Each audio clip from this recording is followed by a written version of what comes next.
Hello, today we have A Course in Miracles reading 48. It's Chapter 6, The Lessons of Love, Section 5, The Lessons of the Holy Spirit, Part B, To Have Peace, Teach Peace to Learn It. Okay, Paragraph 1. All who believe in separation have a basic fear of retaliation and abandonment. They believe in attack and rejection. So that is what they perceive and teach and learn. These insane ideas are clearly the result of dissociation and projection. What you teach you are, but it is quite apparent that you can teach wrongly and can therefore teach yourself wrong. Many thought I was attacking them, even though it was apparent I was not. An insane learner learns strange lessons. What you must recognize is that when you do not share a thought system, you are weakening it. Those who believe in it therefore perceive this as an attack on them. This is because everyone identifies himself with his thought system, and every thought system centers on what you believe you are. If the center of the thought system is true, only truth extends from it. But if a lie is at its center, only deception proceeds from it. So what I find helpful to hear is, if the center of the thought system is true, only truth extends from it. If I have any moment of irritation or disturbance or uncertainty, I'm actually relying upon deception. That is my alert, and that is my alarm. Julie, you're relying upon deception, but I can remember truth is here for everyone. Truth extends forever. I can turn my attention toward truth. I can rest in truth. As many times as I need to make that change every day, I can do that, and that's available to all of us. So if the center of the thought system is true, only truth extends from it. And there's our peace. We don't need a particular outer condition in a world. We just need the remembrance of this peace, and the remembrance that this peace of truth extending eternally is what everyone is, and the increasing ability to look past all surfaces and know you are peace, you are truth, and to see that everywhere. Okay, paragraph 2. All good teachers realize that only fundamental change will last, but they do not begin at that level. Strengthening motivation for change is their first and foremost goal. It is also their last and final one. Increasing motivation for change in the learner is all that a teacher need do to guarantee change. Change in motivation is a change of mind, and this will inevitably produce fundamental change, because the mind is fundamental. So change in motivation is a change of mind, and this will inevitably produce fundamental change, because the mind is fundamental. So there are always the two things: ego or reality, or nothingness or love, or fear or loving truth, however we want to express it. The change of mind is where is the mind focused? What is the recognition of what the mind is? Are we thinking the mind is this fearful illusion, the wrong mind, or are we thinking the mind is our true, real, shared, peaceful mind? And I can always stop and change my focus. As far as teaching and learning, the learner I appear to be with is my reflection, and the learner I appear to be with can only show me what I'm willing to allow in them or on them. Either I'm willing to allow an illusion upon them, something blocking the sight of what they are from me, or I'm willing to allow their forever extension as the love they are. I'm willing to allow love, which is the only real thing, to extend through them as a conduit. So it's very much about what we're willing to allow when we're thinking in terms of teaching and learning. A change in motivation is a change of mind, and this will inevitably produce fundamental change because the mind is fundamental. So am I ready for peace? Do I want to see only peace and innocence in you, or do I still want to see something else? What's my motivation? What am I looking for? And I can always remember peace and decide for peace. Okay, paragraph 3. The first step in the reversal or undoing process is the undoing of the getting concept. Accordingly, the Holy Spirit's first lesson was to have, give all to all. I said that this is apt to increase conflict temporarily, and we can clarify this still further now. At this point, the equality of having and being is not yet perceived. Until it is, having appears to be the opposite of giving. Therefore, the first lesson seems to contain a contradiction, since it is being learned by a conflicted mind. This means conflicting motivation, and so the lesson cannot be learned consistently as yet.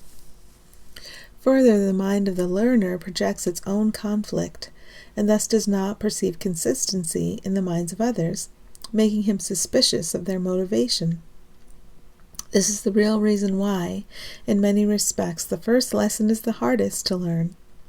Still strongly aware of the ego in yourself, and responding primarily to the ego in others, you are being taught to react to both, as if what you do believe is not true. Further, the mind of the learner, just going back here, projects its own conflict and thus does not perceive consistency in the minds of others, making him suspicious of their motivation.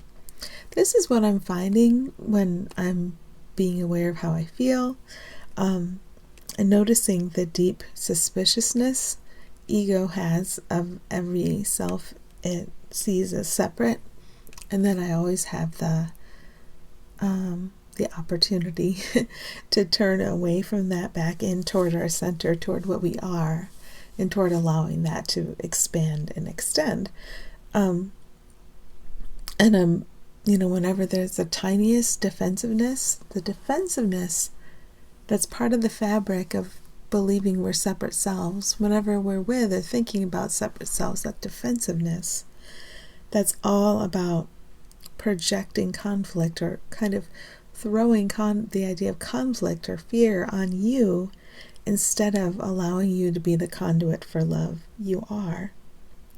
So what can I see in the minds of everyone without exception, and therefore teach that? What I'm engaging in, I'm teaching.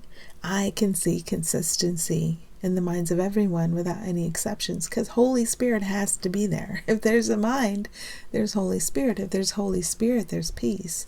If there's peace, there's innocence. If there's innocence, there's love. No matter what conflict, illusion I've thrown on the surface of you, that what you are is what you are forever, eternally, and nothing can change that. And when I decide to observe consistency among you and everyone with no exceptions, then I'm in the right spot for both teaching and learning.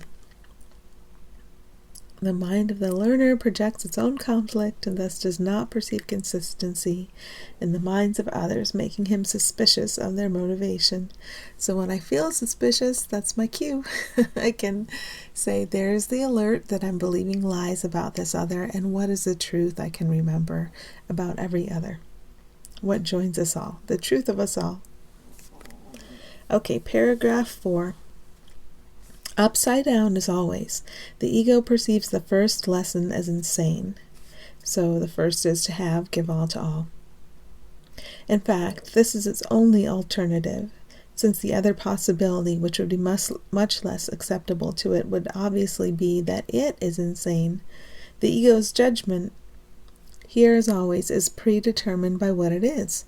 The fundamental change will still occur with a change of mind in the thinker. Meanwhile, the increasing clarity of the Holy Spirit's voice makes it impossible for the learner not to listen.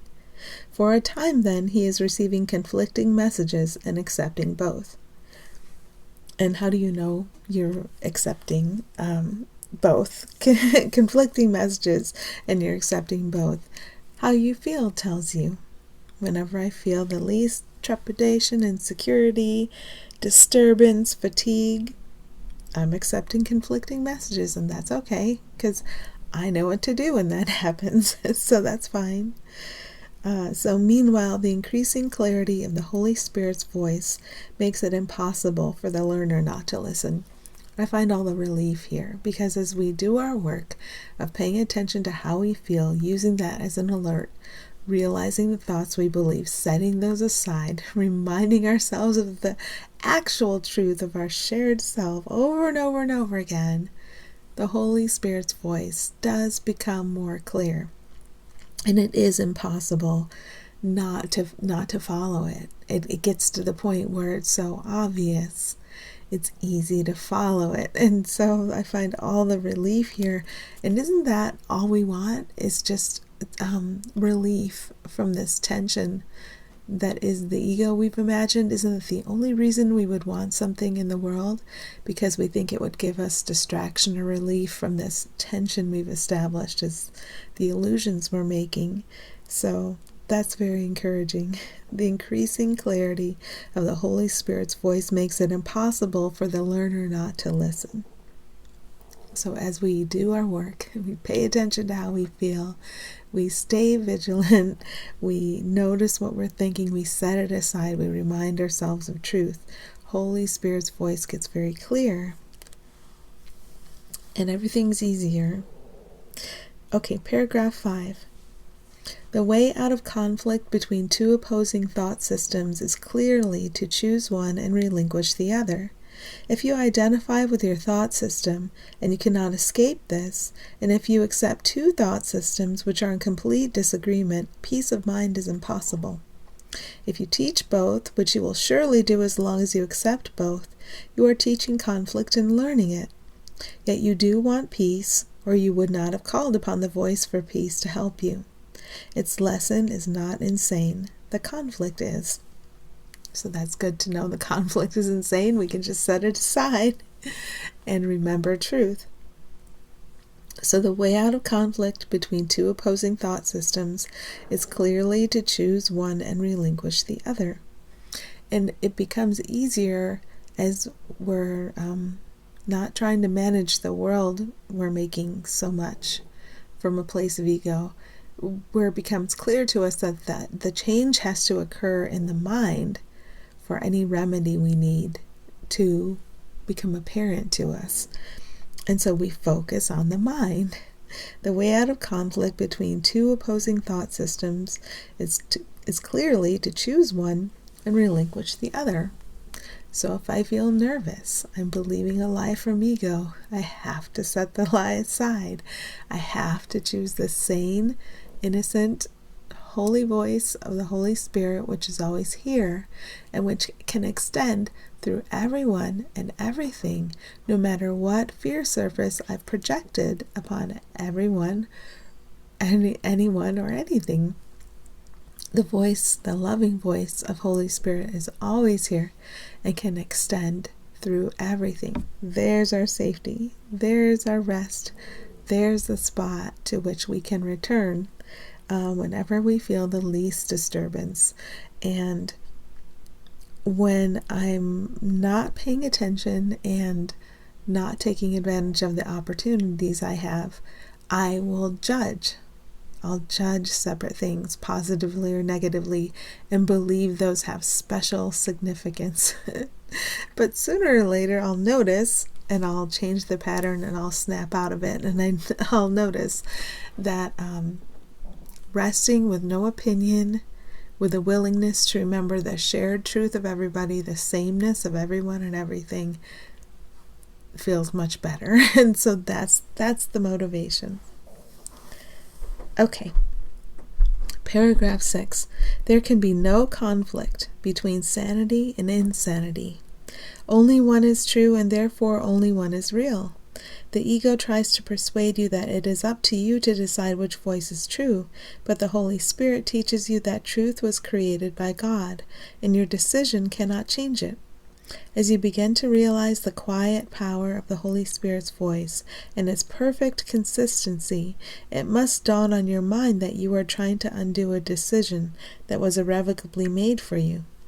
That is why I suggested before that you remind yourself to allow the Holy Spirit to decide for God for you. So there can be no conflict between sanity and insanity. That's very reassuring. Sanity is just here. Insanity is the illusion I see on top of sanity because I want to see it. So that's very simple. There can be no conflict between sanity and insanity. So that means there is no conflict. Conflict doesn't truly exist, but it's an illusion I want to see. And when I feel that sense of conflict, I know what to do. There's a present remedy for every moment when that sense of conflict arises, and that's very reassuring. Okay, paragraph 7. You are not asked to make insane decisions, although you can think you are. It must, however, be insane to believe that it is up to you to decide what God's creations are. The Holy Spirit perceives the conflict exactly as it is. Therefore, his second lesson is to have peace, teach peace, to learn it. So the Holy Spirit perceives the conflict exactly as it is. There's a big relief, because I, a separate I, don't need to know anything about anything. I can just turn in the direction of Holy Spirit and rest. The Holy Spirit perceives the conflict exactly as it is. So there's a willingness in us to be led toward the actual solution to any perception of a problem, and to be led, to it and through it. And that's very simple. So everything can become very simple. Paragraph 8. This is still a preliminary step, since having and being are still not equated. It is, however, more advanced than the first step, which is really only the beginning of the thought reversal. The second step is a positive affirmation of what you want. So to have peace, teach peace, to learn it is the second step. This then is a step in the direction out of conflict, since it means that alternatives have been considered and one has been chosen as more desirable. Nevertheless, the term more desirable still implies that the desirable has degrees. Therefore, although this step is essential for the ultimate decision, it is clearly not the final one. Lack of order of difficulty in miracles has not yet been accepted, because nothing is difficult that is wholly desired. To desire wholly is to create, and creating cannot be difficult if God himself created you as a creator. So to desire wholly is to create, and creating cannot be difficult if God himself created you as a creator. So in a difficult moment, to remember that we are this wholeness, we have this wholeness within us, we have a willingness, a desire to remember who we are, who all of us are, and to turn toward that, to turn away from whatever the ego is saying about whatever, and to remember this desire we have to remember who we are.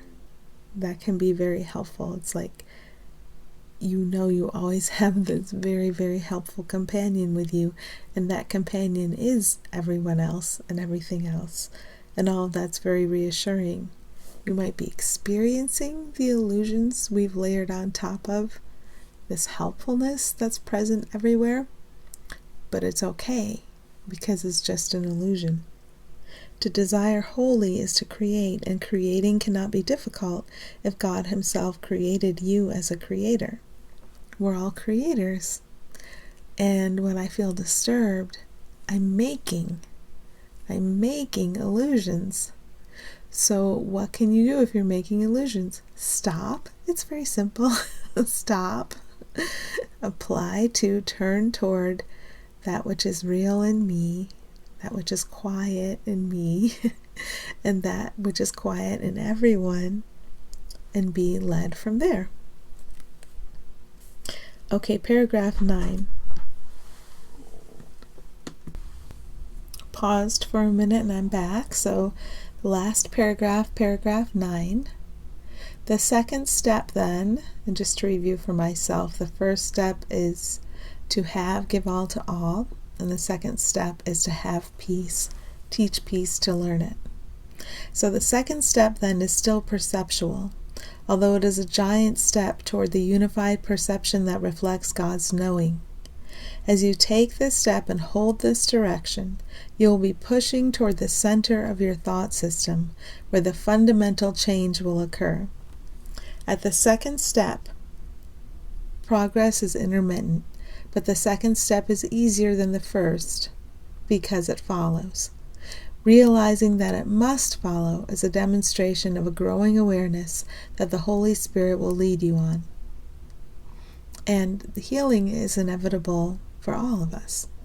So realizing that the second step must follow is a demonstration of a growing awareness that the Holy Spirit will lead you on. That to me is the benefit of the work of being aware of my feelings consistently and owning the thoughts I believe consistently and consistently setting those thoughts aside and turning back toward truth yet again. That is the payoff of this. There's a natural reliance on Holy Spirit appears and expands, and that is ease. That is the ease we've been looking for. That is the only reason I'd want anything from this world of illusion, is because I believe it would give me ease. But actually doing this work brings that ease. It makes everything obvious. So realizing that the second step must follow is a demonstration of a growing awareness that the Holy Spirit will lead you on. What makes us happy? Awareness, because awareness of what is a beautiful thing, and nothing the world can give me can compare with being aware that everyone is love, that they are safety, that they are innocence, that they are peace. And yes, I may have projected fearful illusions on top of them, but that can't change what they are. That can't change what I am. And I always have the ability to turn back to this awareness of what actually is versus the images and ideas my fear has projected upon everything. So that growing awareness is beautiful and peaceful and lovely and a wonderful thing to have as our constant companion throughout the day. Okay, so thank you, and wishing you happy healing.